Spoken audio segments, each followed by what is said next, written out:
সাধারণ সম্পাদক সুস্বাগতম সুস্বাগতম রাহুল দাস সুস্বাগতম সুস্বাগতম সুস্বাগতম বাংলা মায়ের দামাল ছেড়ে রাহুল দাস সুস্বাগতম সুস্বাগতম সুস্বাগতম 2011 সালে এই বীরভূম জেলাতে এসে বহু স্থানে আমি সভা করে বলেছিলাম সিপিএম কে তো অবশ্যই পরিবর্তন করতে হবে, কিন্তু বাংলার মানুষ একটু সাবধানে পরিবর্তন করবে। দেখবেন পরিবর্তনের ভুলে রঘু ডাকাতকে তাড়িয়ে কালু ডাকাতকে ক্ষমতায় নিয়ে আসছেন না তো।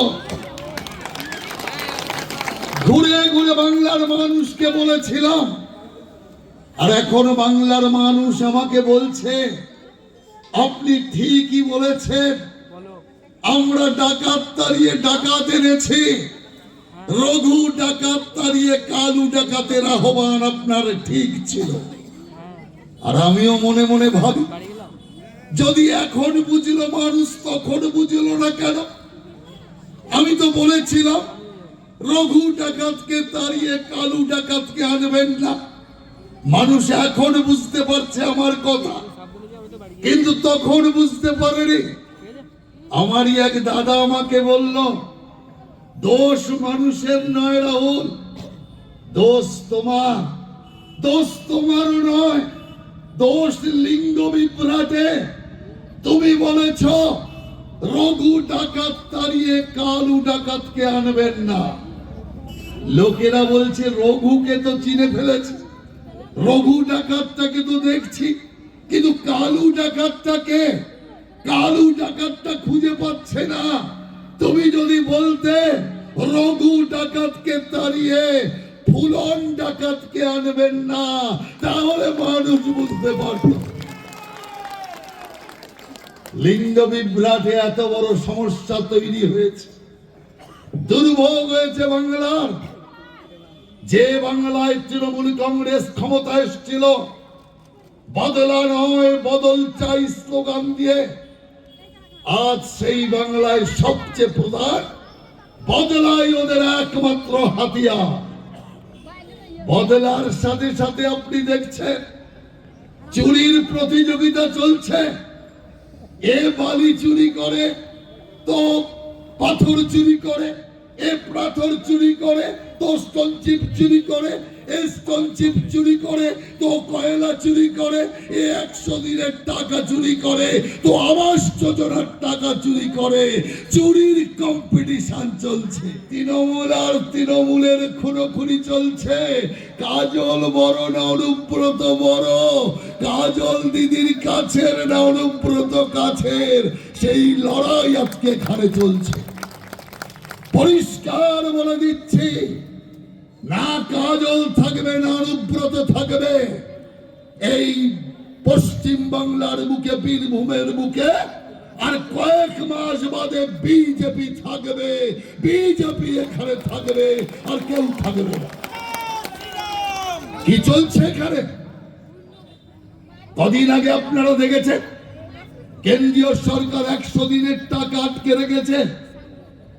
এরা সুপ্রিম কোর্টে গিয়েছে, সুপ্রিম কোর্ট আদেশ দেবার পর সারা জায়গায় চিৎকার করে বলছে এবার কেন্দ্রীয় সরকার যাবে কোথায়? 100 দিনের টাকা আমাদের দিতে হবে। এখনো পর্যন্ত দেয়নি কেন্দ্রীয় সরকার। কেন দেয়নি? সুপ্রিম কোর্টের রায়ের অর্ধেকটা ওরা বলেছে, সত্যটা বলেনি। মমতা ব্যানার্জি, আপনাদের মনে আছে কিছুদিন আগে কুচবিহারে মিটিং করছে, কেন্দ্রীয় সরকারের চিঠি ছিঁড়ে ফেলে দিল। কি আছে চিঠিতে? চিঠিতে আছে আমরা 100 দিনের টাকা আপনাকে পাঠাচ্ছি, আর ওই টাকার হিসাবটা দয়া করে দিয়ে দেবেন।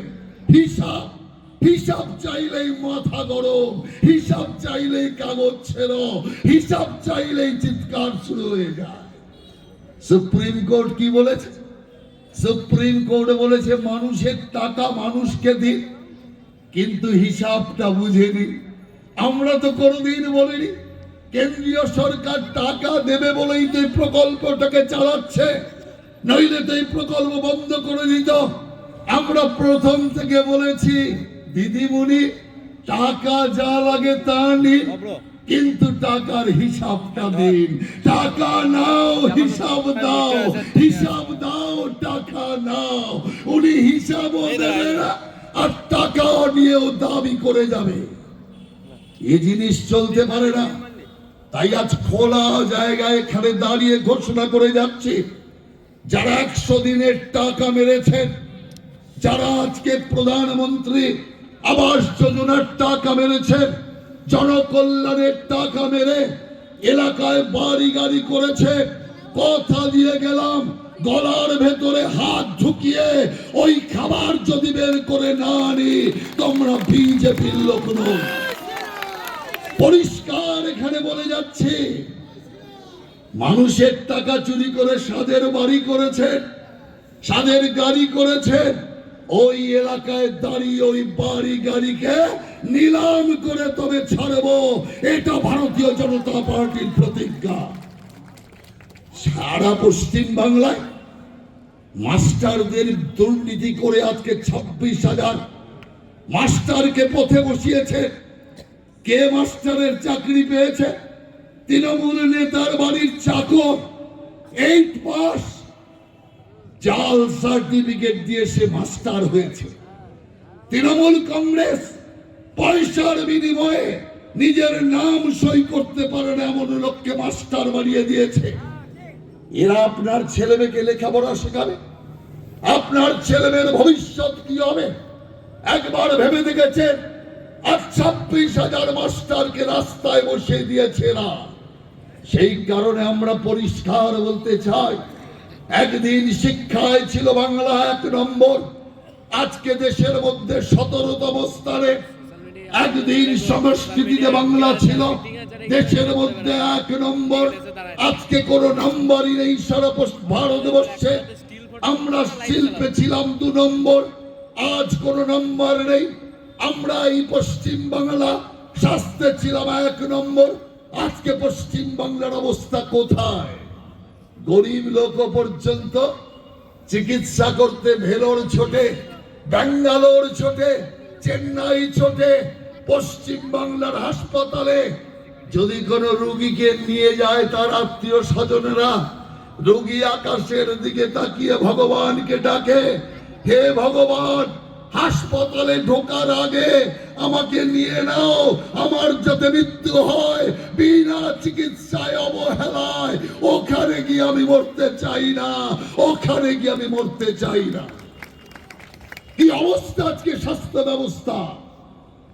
মানুষ আর কুকুর একসাথে শুয়ে আছে, মানুষ আর বিড়াল হাসপাতালে একসাথে সহবাস করছে। এর চেয়ে দুর্ভাগ্যের আর কিছু হতে পারে না। সেই কারণে আমি আপনাদের পরিষ্কার বলতে চাই, পশ্চিম বাংলার শিক্ষা শেষ, সংস্কৃতি শেষ। শিল্পের যাও কিছু সম্ভাবনা সিঙ্গুরে টাটা নিয়ে এসেছিল ন্যানো। এই মমতা ব্যানার্জি শুধু জেদের জন্য, মমতা ব্যানার্জির নিজের জেদকে রাখার জন্য টাটাকে ওখান থেকে তাড়ানো। সিঙ্গুরে না হলো শিল্প, না হলো কৃষি, আজকে ওখানে তৃণমূলের কঙ্কাল দাঁড়িয়ে আছে। তৃণমূলের ইমানদার জানুন, আমরা স্পষ্ট কথা স্পষ্টভাবে বলতে চাই। কি করেছেন এসআইআর? বাংলাদেশ থেকে ডেকে ডেকে মুসলমান অনুপ্রবেশকারীদের ডেকে এনেছে, ভোটার লিস্টে নাম তুলিয়েছেন, রেশন কার্ড করিয়েছেন। আজ যখন ধরা পড়ছে তখন আজ চিৎকার করছেন হেয়ারিং বন্ধ করে দেব, এসআইআর বন্ধ করে দেব। শিকারী বিড়ালের মোষ দেখলে চেনা যায়। আপনারা কি পারবেন আমাদের জানা আছে। হে মুসলমান ভাই, এই আপনাদের ওয়াকফ নিয়ে সারা দেশে সবচেয়ে বেশি সোচ্চার কে ছিল? মমতা ব্যানার্জি। ওয়াকফ লাগু হতে দেব না। আর এই রাজ্যে রাতের অন্ধকারে ওয়াকফ লাগু করলো কে? তার নাম মমতা ব্যানার্জি। কত বড় বিশ্বাসঘাতকতা মুসলমান সমাজের সাথে করেছে। তাই আজ জাগার দরকার আছে, তাই আজ বোঝার দরকার আছে। সেই কারণে আমরা পরিষ্কার করে বলতে চাই, এই মমতা ব্যানার্জি রাম নাম উচ্চারণ করার জন্য আমাদের ওপর লাঠি চালিয়েছে, রাম নবমী করতে দেয়নি। আমি এখানে দাঁড়িয়ে পরিষ্কার বলছি, আগামী বছর রাম নবমীতে 2026-এ মমতা ব্যানার্জির মুখ দিয়ে জয় শ্রীরাম করিয়ে ওকে আমরা গঙ্গাসাগরে পাঠাবো। এ পরিষ্কার করে আপনাদের বলতে চাই। রাম নাম শুনতে পারেন? আপনাদের মনে আছে ব্যারাকপুর দিয়ে যাচ্ছিলেন, রাস্তায় দাঁড়িয়ে থাকা একদল মানুষের মধ্যে কয়েকটা মানুষ বলেছে জয় শ্রীরাম, গাড়ি থেকে নেমে তারা করেছে।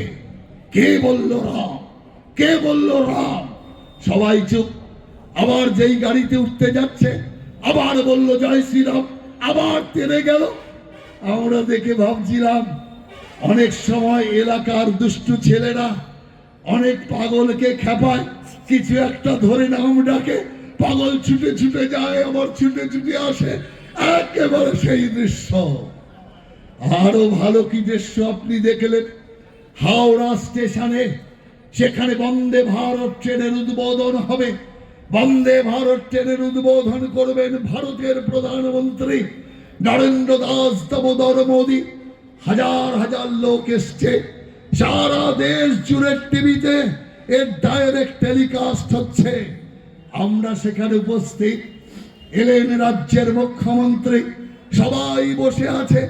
উদ্বোধন শুরু হবার সময় আসছে, হঠাৎ ওই হাজার লোকের ভিড়ের মধ্যে থেকে 4 থেকে 5 জন যুবক জয় শ্রীরাম বলে ফেলেছে। সেই মাত্র জয় শ্রীরাম বলা, রাম বলল কে? রাম নাম যেখানে, আমি থাকবো না সেখানে। রাম নাম যেখানে, আমি থাকতে পারি না সেখানে। আমি মনে মনে বসে ভাবছিলাম, হয়তো নাটক করছে, থাকবে তো ঠিকই, নাটক করে বাজার তুলছে। কিন্তু আমি অবাক হলাম, নাটক নয়, সত্যি চলে গেলেন। সত্যি চলে যাওয়ার পর আমি বসে বসে ভাবছিলাম, যখন আমাদের এলাকায় কারেন্ট ছিল না, বিদ্যুৎ আসেনি, তখন আমরা হ্যারিকেনের আলোতে লেখাপড়া করতাম। তখন এক ঘর থেকে আরেক ঘর যেতে, উঠোনের ওপর দিয়ে যেতে ভয় পেতাম, ভূতের ভয়। বাড়ির বড়রা বলতো, ভয় পেও না, ভয় যদি পাও তো রাম নাম মনে মনে জপ করবে। রাম নাম করলে ভূত আসে না, রাম নামে ভূত পালায়। ছোটবেলায় আমরা যখনই ভয় পেয়েছি, ভূতের ভয়, তখনই রাম নাম করেছি। ভূত পালিয়েছে কিনা জানি না, কিন্তু ভূত কখনো আসেনি। ছোটবেলা ভূত পালাতে দেখলাম না রাম নামে। আর এত বড় হবার পর রাম নামে ভূত পালাতে না দেখলে কি হবে? পেতনি পালাতে তো দেখেছি, পেতনি পালাতে তো দেখেছি। অদ্ভুত অবস্থা। এখানে রাম নাম নেওয়া যাবে না, এখানে বজরং বলির নাম নেওয়া যাবে না। আজ এমন পরিস্থিতি আমরা তৈরি করেছি, এখন জগন্নাথ দেবের নাম নিয়ে ঘুরে বেড়াতে হচ্ছে, দুর্গা মাতার নাম নিয়ে ঘুরে বেড়াতে হচ্ছে। আল্লাহকে ভুলে গিয়েছে। সেই কারণে আমি আপনাদের বলেছিলাম, ব্যাকাকে সোজা করতে আমরা জানি। সেই কারণে পশ্চিম বাংলাকে আমরা সঠিকভাবে সঠিক জায়গায় আনব। আবার বাংলা হবে সোনার বাংলা, আবার বাংলা হবে ভারত সেরা, আবার বাংলা হবে শ্রেষ্ঠ বাংলা। কিন্তু বাংলা তো শ্রেষ্ঠ হবে যদি বাংলাটাই না থাকে, যদি এই পশ্চিম বাংলাটাই পশ্চিম বাংলাদেশ হয়ে যায়, তাহলে আমরা কি করে এগোবো আর পেছাবো? সেই কারণে বাংলাদেশ আর থেকে কে বাঁচান। তাই আমার মাইকের স্বর, কণ্ঠস্বর যত দূরে যাচ্ছে, আমি প্রত্যেককে বলতে চাই, সাবধান হন। তৃণমূল যে রাস্তায় হাঁটছে, আগামী দিন আপনার সাদের বাড়ি থেকে আপনাকে উৎখাত করে আপনার পরিবার দিয়ে যেদিন আপনি রাস্তায় এসে দাঁড়াবেন, বউ বাচ্চারা ছেলেকে নিয়ে রাস্তায় দাঁড়াবেন যেদিন, আপনাদের ধর্ম মঞ্চটাকে একটা নাটকের মঞ্চ বানিয়েছে। আমাকে একদিন এক সাংবাদিক জিজ্ঞাসা করলো, দাদা মমতা ব্যানার্জি তো নমাজ পড়তে জানে না, তাই এই রকম করে হাত আকাশের দিকে তুলে চোখ আকাশের দিকে রেখে বিড়বিড় করে কি বলে? আমি বললাম কি আর বলবে, হয় মোদিকে গালি দেয়, নয় বিজেপিকে গালি দেয়, আর কি করবে? ও তো নামাজ আদা করতে জানে না। তাই মুসলমান ভাই বলতে চাই, এক শাড়ি পরা ব্রাহ্মণ কন্যা আপনারই মঞ্চের নিচে এসে দাঁড়ালো, আপনার মঞ্চে ওঠার আগে একটা হিজাব পরে নিল, আপনারই মঞ্চে উঠলো, আপনার মঞ্চে উঠে নামাজ পড়ার অভিনয় করলো, আপনারই মঞ্চে উঠে রোজা রাখবার অভিনয় করলো। অভিনয় শেষ, মঞ্চ থেকে নেমে গেল, হিজাব খুলে ফেললো। যেমন ব্রাহ্মণ কন্যা ছিল, হিন্দু কন্যা ছিল, তেমন আবার হিন্দু হয়ে গেল। হে মুসলমান ভাই, আপনার ধর্ম মঞ্চটাকেও নাটকের মঞ্চ বানিয়েছে মমতা ব্যানার্জি। তাই চিন্তা করে দেখুন কে বিরোধী আপনার। কি অবস্থা? 6 বছর আগে এখানে দুর্গা পূজা আর মহরম একদিনে পড়লো, সবাই চিন্তিত মহরম দুর্গা পূজার ভাসান একদিনে কি করে হবে? আমরা পরিষ্কার বললাম, ডান দিকের রাস্তা দিয়ে হিন্দু ভাইরা তাদের দেবী মা দুর্গাকে নিয়ে ভাসান দিতে বেরোবে, বাঁ দিকের রাস্তা দিয়ে আমাদের মুসলমান ভাইরা তাদের মহরমের তাজিয়া নিয়ে বেরোবে। হিন্দু মুসলমান একই সাথে তাদের ধর্মাচরণ করছে, এই উদাহরণ সমাজের মধ্যে প্রস্তুত হবে। কিন্তু মমতা ব্যানার্জি বললেন না, হিন্দু তো মরা, ও হিন্দুর মাথায় পা দিলেও রা করে না। সেই কারণে মমতা ব্যানার্জি বললেন দুর্গা মাতার বিসর্জন বন্ধ, মহরম চলবে, দুর্গা মাতা প্যান্ডেলে মন্দিরে আটকা থাকবে। দুর্গা মায়ের চোখের সামনে দিয়ে মহরমের তাজিয়া ঢাক ঢোল বাজিয়ে যাচ্ছে। মা দুর্গা নিশ্চয় কার্তিক গণেশকে জিজ্ঞাসা করেছে, হে কার্তিক গণেশ, একটু বাইরে বেরিয়ে খোঁজ নিয়ে দেখ, আমরা ভুল করে পশ্চিম বাংলার বদলে আমরা পূর্ব বাংলায় চলে আসিনি তো?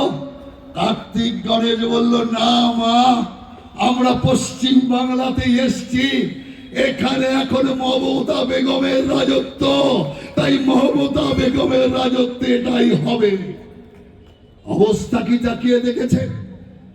বাংলাদেশের দীপু দাসকে হিন্দু হওয়ার অপরাধে জ্যান্ত জ্বালিয়ে মারা হয়, আর এখানেই আপনাদের পাশের জেলা মুর্শিদাবাদে হরগোবিন্দ দাস আর তার ছেলে চন্দন দাসকে প্রকাশ্যে হিন্দু হওয়ার অপরাধে কুপিয়ে কুপিয়ে হত্যা করা হয়। এখানে আপনি দুর্গা পূজা করতে পারেন না বহু জায়গায়, বাংলাদেশেও দুর্গা পূজা করা যায় না, এখানে সরস্বতী পূজায় বাধা দেওয়া হয়, বাংলাদেশেও তাই। অর্থাৎ বাংলাদেশ আর এখানের মধ্যে তফাৎটা কোথায়? তফাৎ তো থাকার কথা নয়। তার কারণ বাংলাদেশে চলছে ইউনূসের সরকার, এখানে চলছে ইউনূসের বোনের সরকার। দাদা যা করবে বোনও তো তাই করবে, তাই দাদা বোনের সরকার মিলে আজ পশ্চিম বাংলাকে রসাতলে পাঠানোর চেষ্টা চলছে।